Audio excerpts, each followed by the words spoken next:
tonga soa ato amin'ny saina pilikely ianao raiso ary zarazarao mba ho hain'ny malagasy namatiako saotra to.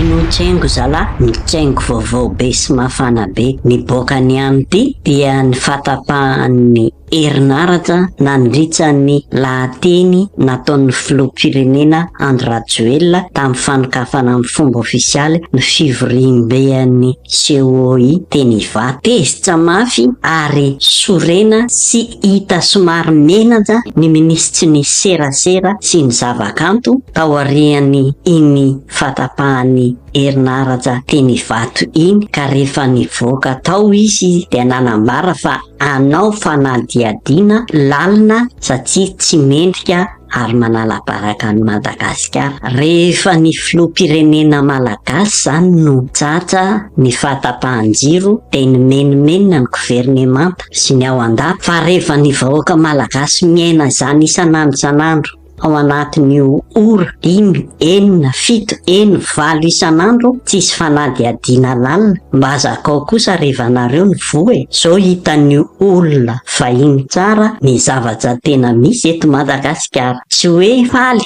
tamin'izy iny fa mba tiana ho trapanareo ao an-dava fa izany nge ny iainan'ny malagasy isanandro reo e. Raisina amin'andreo filoham-pirenena Andry Rajoelina ny fatapahana jiro fa zao sy tompon'andraikitra dia tokony joro hitondra fanazavana ara-teknika